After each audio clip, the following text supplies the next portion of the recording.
हाय, आपके साथ मैं हूं Surabhi Sharma. India TV YouTube channel subscribe करिए, बेल आइकन दबाएं। पाकिस्तान तालिबान के साथ मिलकर भारत के खिलाफ भी साजिशें रच रहा है। आज मुल्ला उमर गनी बरादर और मसूद अजहर का पीओके प्लान लीक हो गया। तालिबान ने जैश के साथ सीक्रेट डील की और काबुल की जेल से जैश ए मोहम्मद के खूंखार आतंकियों को छोड़ दिया। अब ये आतंकी पीओके में पहुंचकर खुलेआम फायरिंग करके अपनी रिहाई का जश्न मना रहे हैं। जैश के आतंकियों की ये रिहाई भारत के लिए बहुत बड़ा मैसेज है और ये बात क्लियर हो गई है कि 22 साल पुरानी तालिबान और जैश की दोस्ती अभी भी कायम है। तालिबान और जैश के बीच क्या खिचड़ी पक रही है, रिपोर्ट से समझिए। ये तालिबान से जैश ए मोहम्मद के पक्के रिश्तों के सबसे लेटेस्ट सबूत हैं। तालिबान का राज अफगानिस्तान में आया तो इसका ज्यादा फायदा मसूद अजहर को हो गया। तालिबान की सरकार बने या ना बने, लेकिन मसूद के आतंकियों को काबुल की जेल से छोड़ दिया गया है और अब ये काबुल से सीधे पहुंच गए हैं पाकिस्तान के कब्जे वाले कश्मीर में। अब पीओके में गोलियां चलने लगी हैं, खुलेआम फायरिंग हो रही है। पीओके में जैश के आतंकी जश्न मना रहे हैं और पाकिस्तान ने भी इन आतंकियों की एंट्री के लिए अफगान बॉर्डर से पीओके जाने वाले सारे रास्ते खोल दिए हैं। अब देखिए कि कैसे एक एक करके जैश के आतंकियों की गाड़ियां तालिबान के झंडों के साथ पीओके के रावलकोट में एंट्री कर रही हैं। ये इस बात का पक्का सबूत है कि तालिबान और मसूद अजहर साथ साथ ही हैं। इन तस्वीरों में जैश ए मोहम्मद का आतंकी वकार भी दिखाई दे रहा है, जो काबुल की जेल में बंद था। लेकिन तालिबान के कब्जे के बाद वकार के अलावा जैश के कई आतंकियों को अफगानिस्तान की जेल से छोड़ दिया गया है। काबुल जेल से छूटने के बाद जैश के ये आतंकी पीओके के रावलाकोट और पाकिस्तान के दूसरे इलाकों में पहुंच चुके हैं। तालिबान की जैश से दोस्ती पुरानी थी, इसलिए जेल से रिहाई पहले से ही तय थी, लेकिन पूरी दुनिया में फायरिंग करके अपनी रिहाई की जीत का ऐलान कर रहे हैं, ताकि भारत और अमेरिका को यह डायरेक्ट मैसेज दिया जा सके कि तालिबान भले ही सुधरने का दावा कर ले, लेकिन वो असल में जैश ए मोहम्मद का पक्का यार है, क्योंकि तालिबान की रगों में सिर्फ आतंक बह रहा है। तालिबान से जैश की दोस्ती और काबुल की जेल से आतंकियों की रिहाई को समझने के लिए आपको उस मुलाकात के बारे में समझना होगा जो जैश और तालिबान के बीच कुछ दिन पहले अफगानिस्तान में हुई थी। खबर है कि 3 दिन पहले अफगानिस्तान में जैश ए मोहम्मद के मुख्य ऑपरेशनल कमांडर मुफ्ती अब्दुल रऊफ अजहर ने तालिबान के लीडर से अलग अलग मुलाकात की। कंधार में हुई इस मीटिंग में तालिबान के नेता मुल्ला याकूब और जैश का कमांडर मुफ्ती अब्दुल रऊफ अजहर आमने सामने थे। मुल्ला याकूब तालिबान के फाउंडर मुल्ला उमर का बेटा है, जो तालिबान की मिलिट्री विंग का कमांडर है, जबकि अब्दुल रऊफ अजहर जैश के टॉप कमांडर मसूद अजहर का भाई है। इस मीटिंग में मुल्ला याकूब और अब्दुल रऊफ अजहर ने एक दूसरे की मदद की बात की। हालांकि ये मीटिंग बहुत सीक्रेट तरीके से हुई थी। जैश को इस बात की जानकारी थी कि तालिबान की आर्मी मुल्ला याकूब के इशारों पर ही काम करती है, इसलिए जैश के आतंकियों की जेल से रिहाई मुल्ला याकूब के ऑर्डर पर हो सकती है। इस हरकत से तालिबान का असली चेहरा सबके सामने है। तालिबान ने प्रेस कॉन्फ्रेंस करके दुनिया को भरोसा दिलाया था कि वो अफगानिस्तान की जमीन का इस्तेमाल किसी तीसरे मुल्क के लिए नहीं करने देगा, लेकिन अब तालिबान के नेता जैश के कमांडर से मुलाकात कर रहे हैं, उनके आतंकियों को रिहा कर रहे हैं। तालिबान और जैश की ये दोस्ती कोई नई नहीं है। जैश ए मोहम्मद का सरगना मसूद अजहर और तालिबान की पॉलिटिकल विंग का प्रमुख अब्दुल गनी बरादर दोनों के अच्छे संबंध हैं।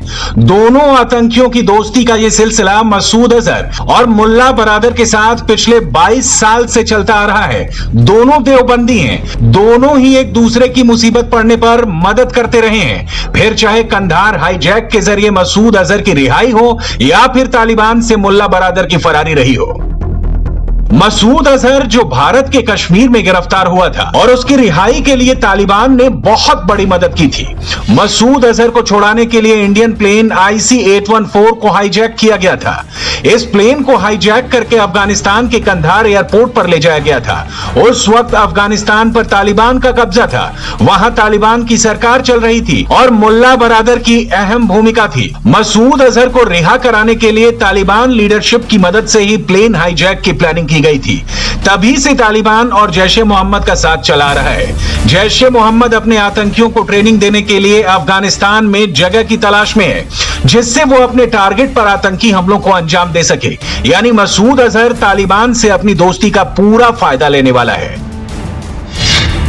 जबकि फरवरी 2010 में मुल्ला बरादर को कराची से सीआईए ने गिरफ्तार कर लिया था। पाकिस्तानियों को यह पता भी नहीं चला कि सीआईए ने मुल्ला बरादर को पकड़ लिया है। पाकिस्तान की सरकार मुल्ला बरादर को कैद नहीं करना चाहती थी, लेकिन जब मुल्ला बरादर अमेरिका के कब्जे में आ गया तो पाकिस्तान को भी इस मामले में अमेरिका के साथ आना पड़ा। अमेरिका की सरकार मुल्ला बरादर को पकड़कर अफगानिस्तान ले जाना चाहती थी, लेकिन पाकिस्तान ने अमेरिका को इस बात के लिए राजी कर लिया कि मुल्ला बरादर को पाकिस्तान की जेल में ही रखा जाए। साल 2010 से साल 2018 तक मुल्ला बरादर पाकिस्तान में ही कैद रहा, लेकिन अमेरिका अफगानिस्तान से निकलना चाहता था, इसलिए तालिबान से समझौता करने के लिए मुल्ला बरादर को रिहा करवा दिया। लेकिन अब जैश ए मोहम्मद के कमांडर मुफ्ती अब्दुल रऊफ अजहर और तालिबान के मिलिट्री कमांडर मुल्ला याकूब की मुलाकात का सीधा कनेक्शन भारत से है। जैश ए मोहम्मद भारत में कई आतंकवादी हमलों में वांटेड है।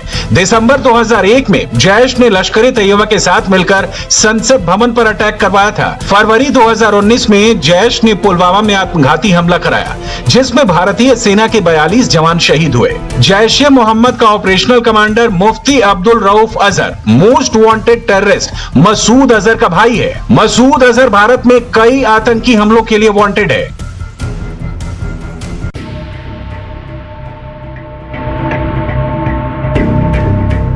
मसूद अजहर काफी वक्त से इंडियन फोर्सेस के टारगेट पर है। मौलाना मसूद अजहर का ठिकाना पाकिस्तान का बहावलपुर शहर है। इस्लामाबाद से 617 किलोमीटर दूर बहावलपुर में जैश के हेडक्वार्टर से आतंकवाद का साम्राज्य चला रहा है।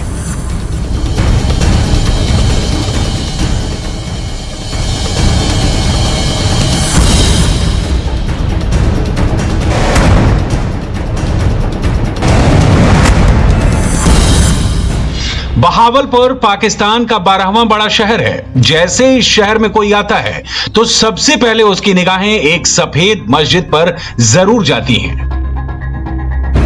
इस शहर की ये सबसे बड़ी मस्जिद है। इस मस्जिद का नाम है जामिया सुभान अल्लाह। यही मस्जिद जैश का मुख्यालय और मौलाना मसूद अजहर की मांद है।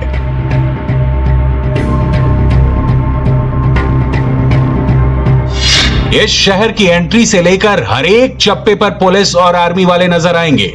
ये सब यहां पर मसूद की सुरक्षा के लिए तैनात हैं। आपको ये जानकर बिल्कुल हैरानी नहीं होगी, पाकिस्तानी सेना और आईएसआई के एजेंट 24 घंटे आतंकी मसूद की रक्षा करते हैं। जैश मुख्यालय और पाकिस्तान आर्मी के 31 कॉर्प्स के हेडक्वार्टर के बीच की दूरी मात्र 8 से 9 किलोमीटर है। भारत का मोस्ट वांटेड आतंकी पाकिस्तानी सेना की छत्रछाया से मात्र 8 किलोमीटर की दूरी पर अपनी आतंक की दुकान चलाता है। लेकिन आतंक का यह सरगना भी हिंदुस्तान से खौफ खाता है। पुलवामा आतंकी हमले के बाद पाकिस्तानी सेना को खुद मसूद की सुरक्षा की जिम्मेदारी उठानी पड़ी। मसूद को रातों रात बहावलपुर से गायब किया गया। आईएसआई को जानकारी मिली थी कि भारत आतंकी मसूद पर हमला करने वाला है, जो सही भी हो सकता है, क्योंकि मसूद का खात्मा भारत की टॉप प्रायोरिटी है। इसका एहसास पाकिस्तान को भी है।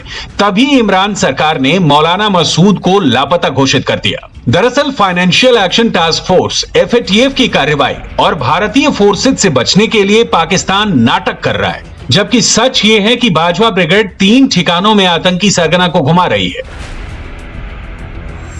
पहला, बहावलपुर के कौसर कॉलोनी। दूसरा ठिकाना खैबर पख्तूनख्वा प्रांत के बन्नू में मदरसा बिलाल हबशी।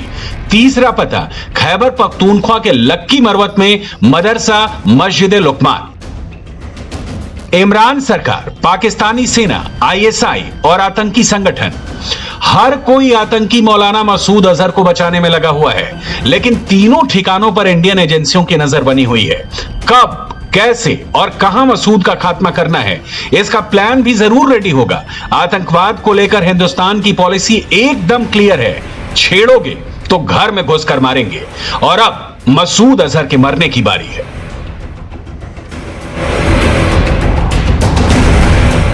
एक और जहां पाकिस्तान के बहावलपुर मदरसा में हाई सिक्योरिटी प्रोडक्शन में मसूद अजहर रह रहा है, वहीं दूसरी ओर उसका भाई मुफ्ती रऊफ अजहर कंधार में तालिबान नेतृत्व के साथ मीटिंग कर रहा है। ऐसे में भारत की चिंता बढ़ जाती है, क्योंकि जैश का मुख्य टारगेट भारत ही रहा है। अब पीओके में जैश के एक्टिव होने से भारत को और ज्यादा सावधान होने की जरूरत है।